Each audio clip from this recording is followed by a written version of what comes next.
Sophie Sobial.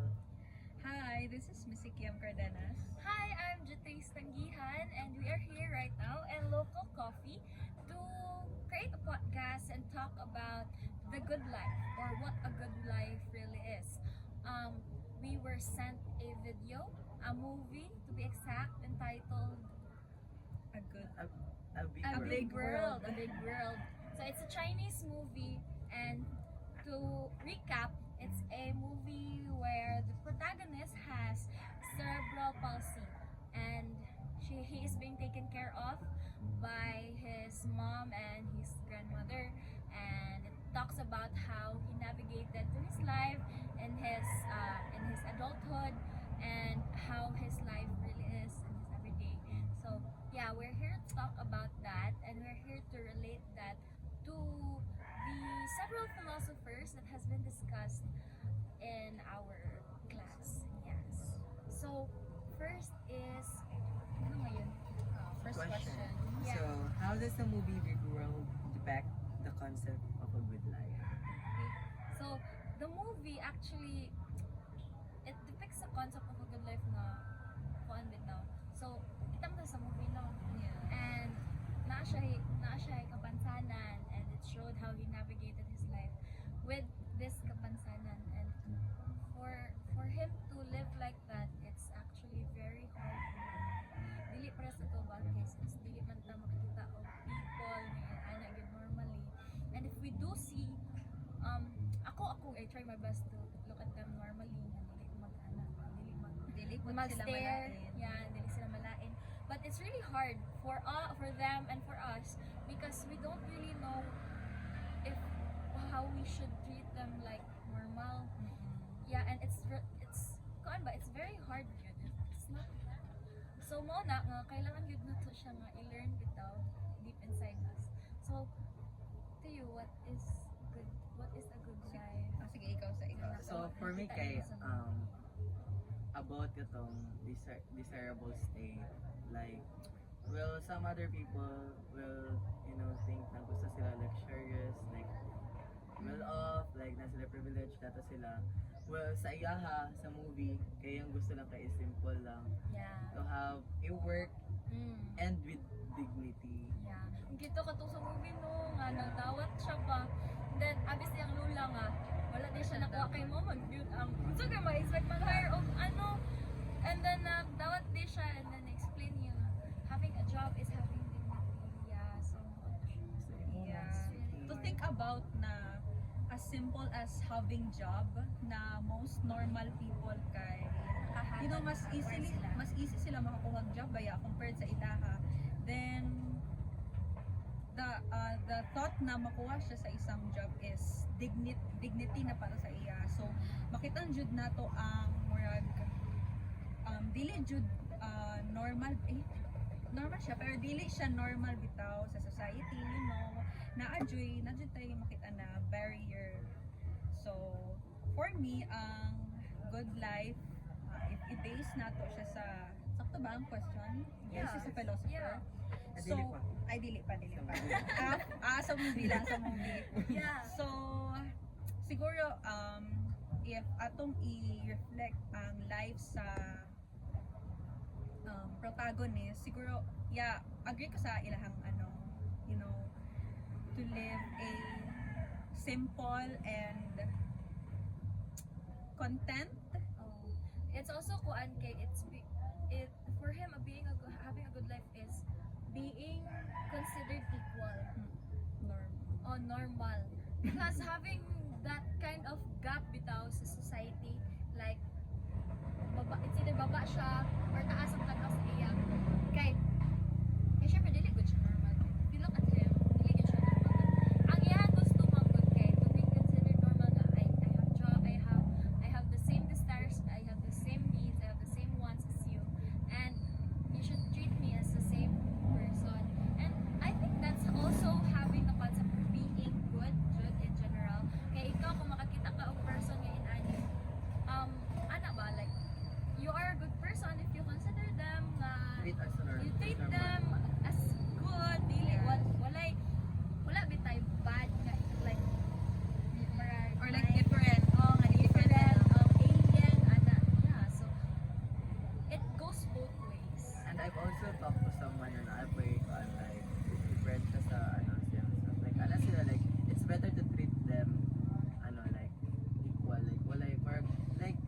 ma-blind bitaw ka nga or wala sila ano kay mas dana kay mas maano sila mas okay sila rather than like nabita kay PT sa ila ha. Oo. Like kaluoy Kaya, like di bisag sila like ganahan. special. Kaya ikaw, bisag ikaw, you are, ano bitaw, you've lived your whole life in pity. Yeah. And, murag, ang imong desire na lang gid kay, dili ko kalumian. Yeah. Ano ba? Like anong some people like kanang example like kanang mag ano sa line like gipo ano po ano una dyan na well ilang gusto naman dapat like maglinya lang like sa normally people like what normally people do. Like sila as special bitaw. Yeah. Well, some of others like okay sila pero some Siguro of them some kay need yun need pa. sa food nila pero ang uban ka like, literally ka dili kay ano like severe lagi kay lang pantas gusto lang gid nila peaceful ilang life like Yes. yeah. And then move on Yeah, to the next moving on. Second Yeah. question. Which philosopher perspective on the good life reflected in the movie provide example from the film to support your answer? Wow. So, ako na mag-start. Sige, sige. For me is, Aya Aristotle. Mm. Kaya iya magid kay ka ng, it's natural to us daw to seek connection with others and relationship with like ano pud like kato pud sa movie pud kay I like better than gina-isolate himself Mother Aristotle than well sa movie kay good for him like literally good for him yun na naagit siya naka-found jud siya of like unconditional love sa iyang grandparents like I baka question ko like how come like ikaw nag-anak ikaw nagkuha na ng mga bata and then dili mo siya Yes. dili mo siya malove and then wala man siya sala kung nag-burn siya nga siya Pero Ano, actually, I think bitaw kay katong sa part bitaw siyang mama, it's not that she doesn't love him. It's just that ano po siguro ang shame murag inana bitaw murag hago na kayo siya ba to kuan bitaw Yeah. care to have taken care of him inana bitaw and Once then man gyud tapos siya gusto na anak. i-achieve sa iyang life oh anak ba kay syempre as a person pero Tao man po it's, siya. it's a parent responsibility man yeah and also I think ikaw na lang kay it's really hard mong goodbye basta naa bitaw kay like inana bitaw imong family Imong anak. imong anak Kay once ba yan na maanak na sila, whole life dapat, whole Oo. life nila kay dapat na-adjust ka yeah na ay like always ka nakabantay sa ilaha kay always good sila need og assistance so siguro sa parents side kay once na niabot ang time na iyang anak siguro ang niabot sa iyang unang-una kay kanang this is the end of my life na bitaw like kanang wala di na ako mabuhat ang mga normal things kay dapat unahon ako siya inana yeah and then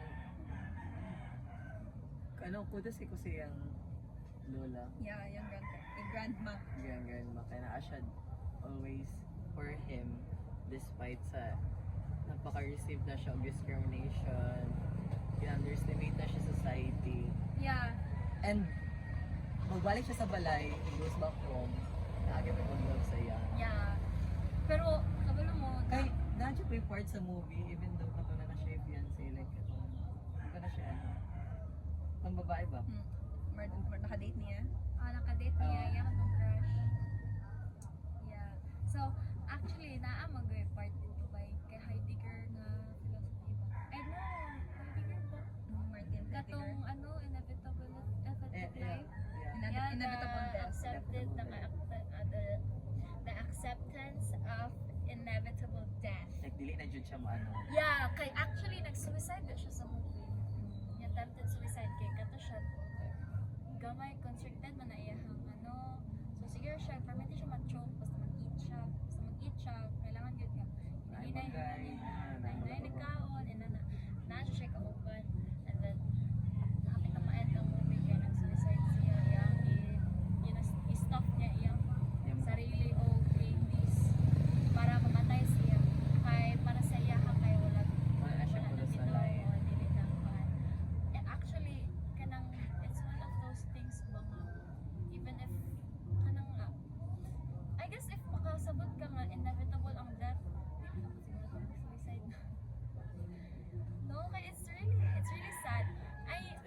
point that. man ang Oo. ang point sa inevitable death is ang idea ni Martin Heidegger is since kabalutan na approaching yun ang death, dili Oo. gyud siya Dili mawala. Mawala gyud siya, malikayan. like, Malikayan? Oh, dili Dili siya malikayan. malikayan.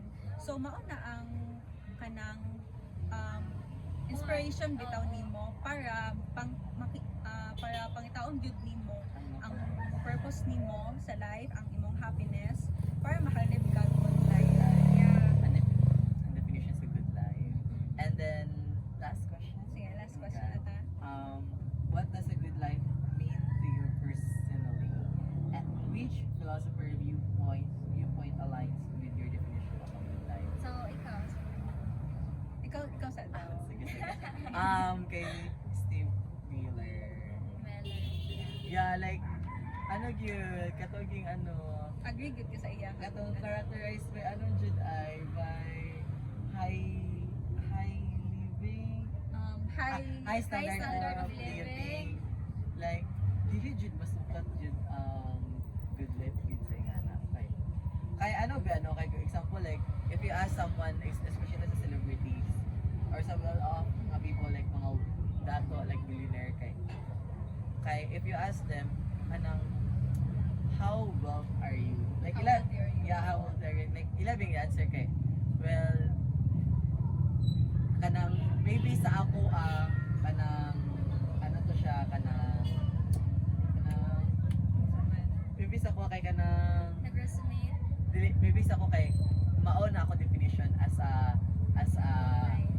yes like kanang privilege na Oo. then din sa perspective ko lang makatong mga lower class people din sa discriminate dapat sa definition sa wealthy na ano na Bating nga perspective. perspective like lahi jud og different Lahi-lahi gyud tag oh, perspective. perspective sa life like maybe sa ilaha having a fried chicken and the dinner sa table kay pinila kay dato na kay sila Or as simple happy as na kay 3 sila meals a yeah day. oh, like simplicity isa ila kay simplicity is the best Or sa ilaha kay Oo. ano na kay na ay wealth na na Oh, sa like, ilaha. like it's very okay good life kay ko na like Oh. comfortable ako well sa ila kay dili ilang Kaya perspective it's all bitaw sa ilang basis. oo like ilang kay more ilang happiness kay ilang kuan sa life ilang happiness sa happiness ilang definition sa good life eh ay mo Kanang survival.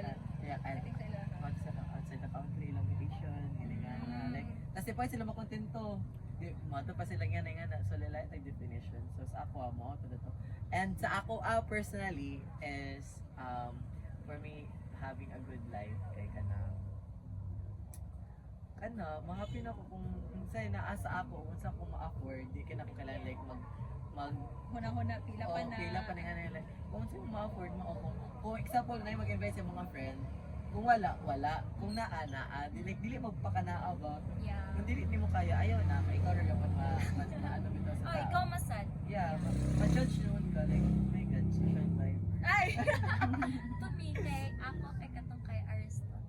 Ang kuan ni Aristotle is ang katong eudaimonia.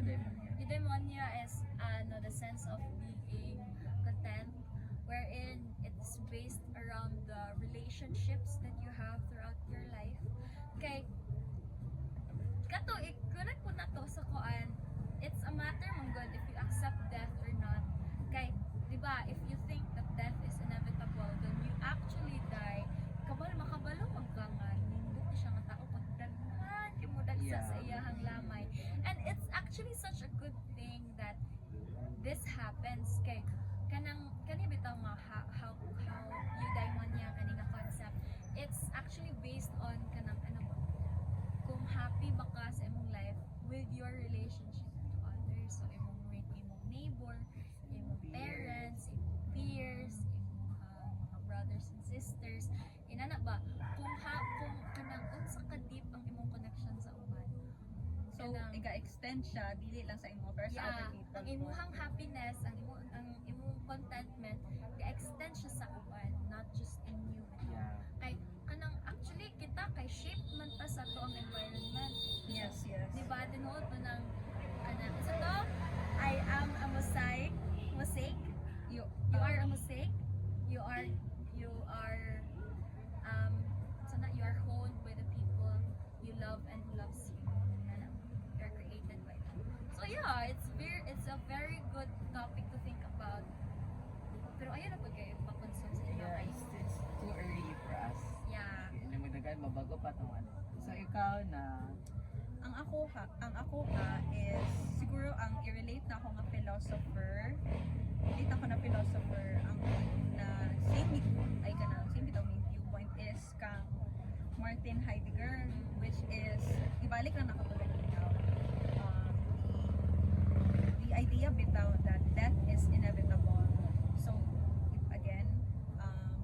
himuon nimo siya, himuon ako siya inspiration para pangitaon Yes. na ako ang meaning sa good life for me. And nice po to nga point ang kang Jatrice, which is like i-extend bitaw nimo ang kumbaga dili ka pangitaog happiness for you, then but ma-reflect po siya sa saon nimo pag socialize, saon nimo pag ano sa ibang tao, if ma-appreciate bitaw kanila. Yeah, like, Basic purpose of life. yeah, makita dayon nimo ay maayo di ka. Like what if no na tinuod ang spirits, das makita din mo yung sarili pa sa imong lamay.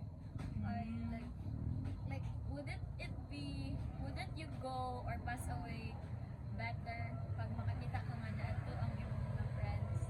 Like Yeah. makakita ka nga kanang daghan og gusto makiramay para sa imo. Daghan nasad na wala na ka. It, for me, although sad mo dyan mawala sa world, but it's like an honor ba? At least you die or you Oh, nga naay purpose, Oo, they honor. purpose. Yeah. Yeah. So that was the topics that we talked about. That was our point of view. And yeah, we would love to talk more, but with the limited time and actually very, very extended time right now, mao na jud to ang masulti. But we would love to talk more and speak about life and happiness with you all. So see you next time and bye. Bye.